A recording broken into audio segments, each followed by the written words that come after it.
I hate giving a backstory, but I realize some of it is necessary to tell the story I want to tell. What I look like, what Stephanie looks like, that isn't important. Use your imagination to fill in those blanks with yourself and the love of your life. Stephanie and I found each other mutually attractive. What happened was not based on looks.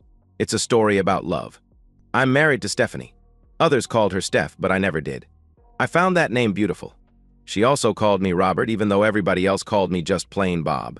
Our pet names for each other were our formal names. This part becomes important later. My hobby is astronomy. I like looking at the stars, as well as the planets in our solar system. I have an assortment of telescopes. Some people have a lot of guns, some people have a lot of vinyl records, and I have every telescope I ever bought. I get the new ones just like anyone who likes the latest version of things gets the newest one. If you'd have asked me a few months ago if anything was wrong in our marriage, I would have told you, fuck yeah. Something had seemed off recently. Stephanie and I had been married for 3 years. We were discussing the right time to have kids. We had a wondrous moment when we both decided it was time. For 2 months it was all we talked about. And then, she suddenly didn't want to talk about it. Our sex life, which had been frantic with the excitement of baby-making, didn't go back to what it had been before. It became more of a ritual. It wasn't cold. It seemed to be mutually satisfying, but the intensity wasn't there. Then, 3 weeks ago, the intimacy just stopped. I assumed it was because of female problems I could never understand, or the fact she was having second thoughts. Both of my theories were wrong. I returned after work at my usual time. Nothing really tipped me off for what was to follow. There was no strange car in the driveway. There was a strange one parked on the street, but I didn't realize that part until later. I walked in to see my wife and a man I'd never seen before on our couch. I would normally refer to it as the couch, but what I saw is the reason I describe it differently. They were sitting together holding hands. This was unusual. Stephanie usually let me know whenever someone was dropping in. I was hoping this was some distant relative I'd never met. "Hi, honey, is someone joining us for dinner tonight?" Stephanie said, "Robert, please take a seat. I've got something to tell you." I took a seat in the chair across from the couch. This was weird, but I wasn't assuming it was the one thing it looked like. Not until Stephanie spoke again. "Nigel and I have fallen in love." Well, that removed all doubt. I was silent for a moment processing this. While I was doing that, she looked over at the strange man. She was looking at him in the way she used to look at me. He was looking at her the same way. There was no doubt she was telling the truth. I had just one question, so I asked it. "Who the fuck is Nigel?" The person who I assumed was Nigel spoke. "I am. I know this is awkward for both of you. I'm just here to ease the pain of this disclosure. This is painful for her." Obviously, easing the pain meant only Stephanie's pain. My pain wasn't eased at all, so that didn't exactly help. Stephanie spoke next. "I met Nigel at work. I didn't mean for it to happen, it just happened." I really thought I was calm when I said, "How does something like this just happen?" Nigel asserted himself and said loudly, "Don't raise your voice to her. She is an angel." Stephanie stared deeply into his eyes and said, "Thank you, Pookie. I'm here for you always, Pocahontas," she replied. I was stunned. It was like having a concussion. I used to play rugby, so I used that word from experience. What I was feeling was the equivalent of a knee to the head. I was completely disoriented. My next words reflected that. I once again kept my emotions suppressed and said in a conversational tone, "Maybe there is a way we could work this out. I've read stories about women who can be in love with 2 people at once. There's this romantic story where a woman is in love with 2 men. We should read that together before any rash decisions are made." Nigel jumped off the couch. "Quit yelling at her. Stop torturing this wonderful woman." Stephanie grabbed his hand and pulled him back to the couch. "Thank you for defending me, my knight." Then she kissed him. A small peck on the lips that would have previously meant nothing. Then she looked at me with a mixture of compassion and sadness. "I can't love 2 men. That's not for me. I can only give my heart to one person at a time. I fell out of love with you as I fell into love with Nigel. Can't we talk about this?" "We could go into counseling," I replied. Nigel was clutching her hand when she responded. It would just drag out the pain. "Robert, my heart knows what it wants. I still have love for you and I always will. I just don't love you the same way anymore. A clean break will be the easiest for both of us. But we were planning on having kids just a few months ago. I don't understand." Stephanie looked at me with all the compassion in the world. "That's why I have to do this. I want children to be conceived in love." Nigel spoke again. "They'll be our love babies." "Oh, Pookie," she replied. Then they gave each other an Eskimo kiss. I really didn't think they could have done something more nauseating if they had tried. I was about to speak when Stephanie looked over at me and spoke first. "Robert, I know this is hard, and thank you for being so supportive during what I know was a painful moment for you. I'll be back later to pick up my things, and I really hope we can talk as friends." I was still wondering how my calm demeanor somehow was interpreted as supportive while they both got up and left. I certainly wasn't supporting any of this. I guess they had said what they had come to say, and I was an afterthought. Nigel got into his car, and she got into hers. It was the practical thing to do, of course, since she needed to take her car. Still, I don't think I could have handled seeing them leave in the same car together. I've always considered myself blessed with a very good memory. That night it felt more like a curse. I was replaying everything Stephanie had said to me over the last 6 months. I'd never heard of Nigel. I had no idea who he was. She had fallen in love with someone else and had an affair, and I never had the slightest clue. How had I missed it? There certainly had been the signs I mentioned earlier that something wasn't right. Now I could put those things in context. She'd fallen out of love with me. That explained the changing sex. She'd cut me off completely the last 3 weeks. I concluded that was around the time she and Nigel had consummated their mutual desire. She had said she could have only one love at a time. That was when she likely gave her heart and body to him. I was still trying to process everything when I got the call from the hospital. Stephanie had been in another car accident. Yes, another. Stephanie always had a lead foot. A year ago, she'd rear-ended someone on her way back from work when traffic had come to a sudden stop. She was physically fine. She was emotionally shaken up. She'd lost consciousness when the airbag deployed. She wasn't even hospitalized for that one. This one was more serious. She was taken to the hospital because she was unconscious when she was discovered by the EMT. I was told she'd run a red light at full speed, then swerved to avoid an oncoming car. She'd wound up driving into the side of a jack-in-the-box. That information had come from Nigel, apparently. He certainly didn't phone me and disclose that. I got that information from the staff. I was still processing everything when Nigel approached me. Yeah, he was there too. He'd gotten there before me, but I hadn't seen him until then. He didn't express mutual grief or offer what would have been an unwelcome hug. He didn't say anything like, "Hey," or "Let's talk." He just went to what was on his mind. "Bob, I can't see her since I'm not family. You know she was leaving you for me, so I'd appreciate it if you let me in.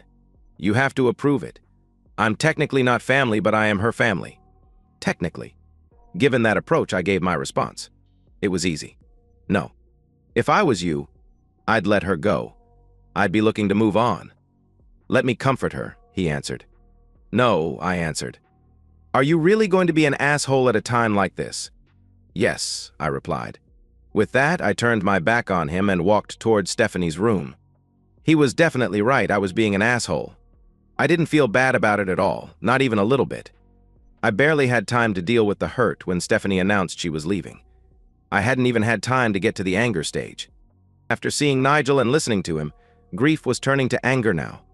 I couldn't very well lash out at my wife after she'd been in an accident, so being an asshole toward Nigel would do nicely for the moment.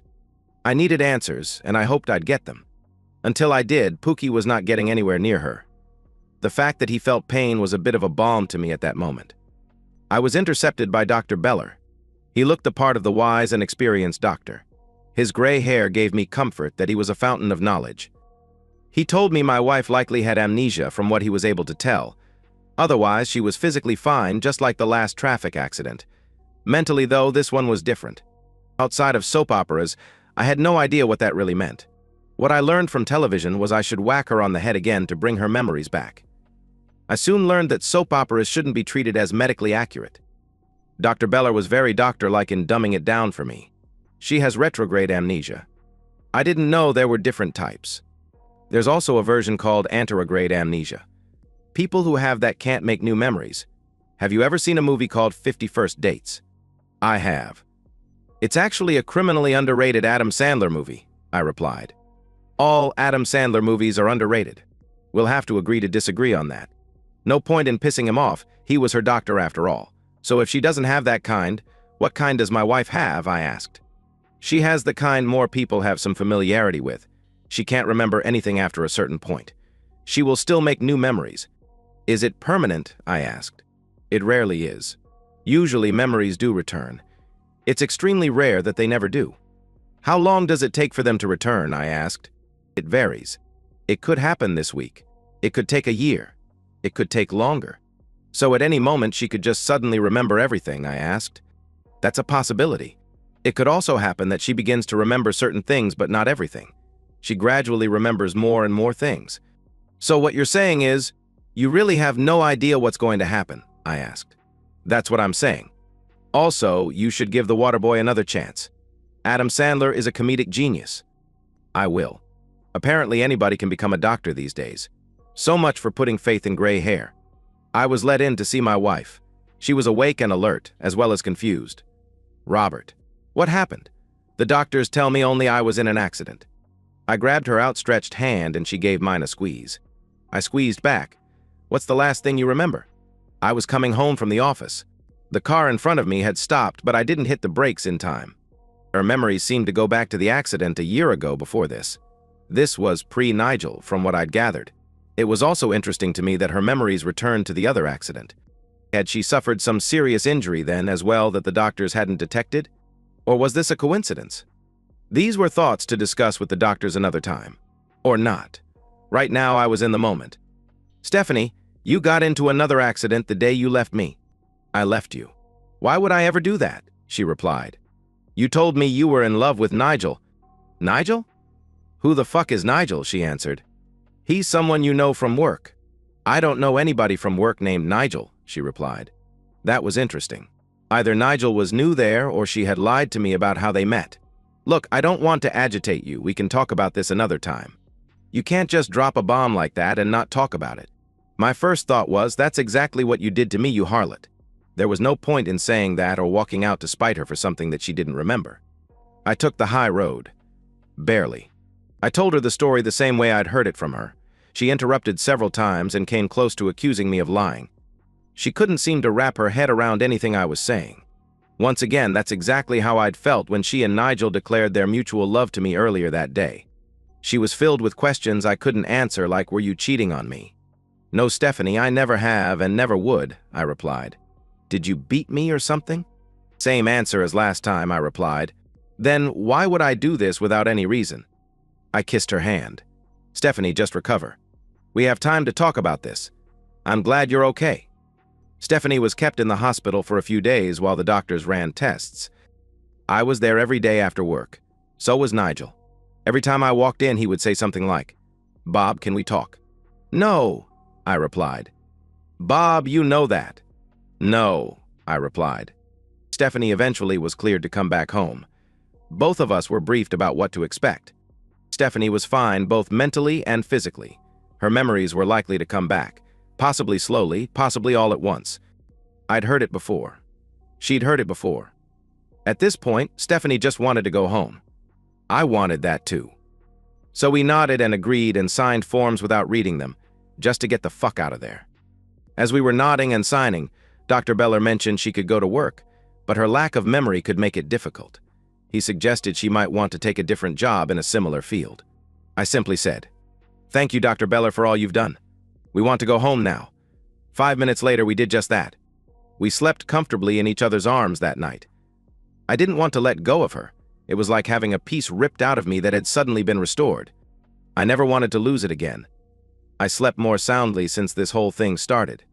When I awakened, we were still intertwined. While I did breathe easier when I had my beloved safe and secure under our roof once again, it doesn't mean I was completely at ease. From what Dr. Beller had said, this situation could change at any time. I wasn't sure how big a window I had to come up with a permanent solution, but I had a second chance here and had no intention of just wasting it by doing nothing while the clock ran out. There were deep philosophical issues to consider, of course. Things like, if Stephanie could fall out of love with me so quickly once, did I really want her back? Things like, should I look a gift horse in the mouth? I've never really been into philosophy, so I ignored those thoughts and concentrated on the task in front of me. I needed Nigel out of the picture before I could figure out anything else. That problem was difficult enough. Stephanie wouldn't consider leaving her job. She loved her job. She was also good at it. She'd called her boss and explained the situation with her memory. Her boss was sympathetic and welcomed her back. She told her she'd make it work. I was supportive of her returning, however. I still knew nothing about Nigel. A lot of affairs start at work. From the little I knew, so had this one. This was definitely going to be an issue if he really was someone she worked with. If Nigel was a coworker, she'd run into him again. If he was, there was the possibility he'd worm his way into her heart again. She did go back to work despite my reservations. It seemed she had been honest with me about how they met. Nigel was indeed a coworker. Stephanie told me she got a nice welcome back reception. Everyone seemed to want to do everything they could do to assist her. They had all been informed of her memory loss. Only one person had made her feel uncomfortable: Nigel. His way of welcoming her back was different.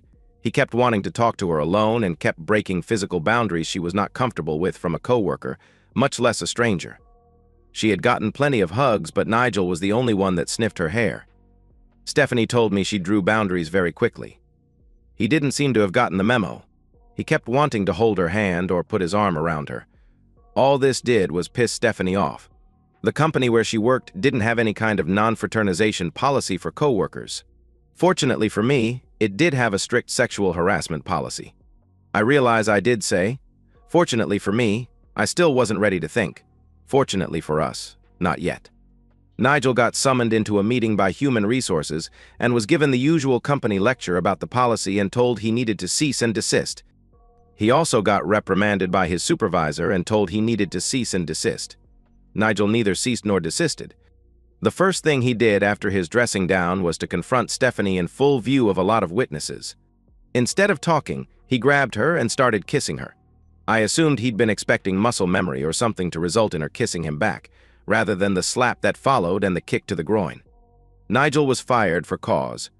That didn't end him trying to see her. He showed up in the parking lot at work. He showed up if she left to go to lunch. It got so bad she got a restraining order against him. This did a lot to alleviate my concern that the affair might be rekindled. It's hard to have sex from 500 feet away. I did enjoy seeing my wife's paramour suffer. I also enjoyed resuming the relationship with my wife I thought we'd always had. Stephanie was back for the moment, but I knew that could change if her memories returned. Even if they didn't, would something in her nature cause her to suddenly feel the same way about another man?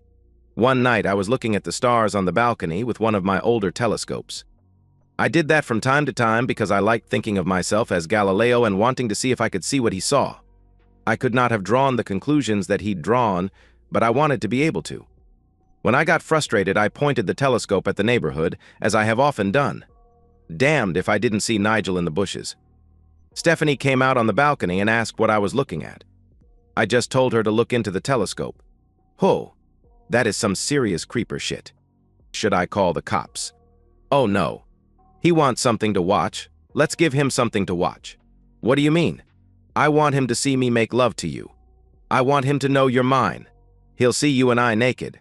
You told me he already has. No, just you. I don't think he's ever seen me naked.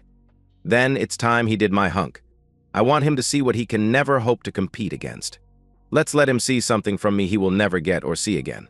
Let's show him two people in a love that can't ever be equaled. Talk about pressure. It should have been difficult for me. It wasn't. Her enthusiasm was contagious. Hell, it was hot. It had been years since our foreplay had been that intense. We kissed, petted each other lovingly, then kissed again and again. At this point, I had no idea if Nigel was still watching. I hoped he was. I also didn't care. We both were in the moment, enjoying the touches and tastes of each other in a way we hadn't done in years. We started slowly, both of us knowing we were being watched. Soft touches with our mouths and fingertips. Soft murmurs of approval. Nigel screamed. Nuhu. We should have our babies. Our babies. Apparently, that was the straw that broke the camel's back for Nigel. He chose that moment to burst from concealment. Pocahontas, please stop. I love you. At that point, we were no longer paying attention. I wanted nothing more at that moment than to have an orgasm. By the look on her face, she wanted the same. I can always tell when she's in the moment. She never looks at me. Her eyes go everywhere else but looking at me. Nigel, realizing his words were barely heard, decided to make a non-verbal statement with action. That statement was made by crashing through our glass door. He really could have just pulled the door open. It wasn't locked. I supposed he wanted to waste no time finding out. I like to think we both came when we heard the glass shatter. I think we both came at the same time. I didn't even bother to get dressed and raced downstairs. Despite what we see in the movies, it seems that throwing your body full force into a pane of glass doesn't leave you unmarked. Based on the screams, it seems it's also painful. Nigel was one hell of a mess.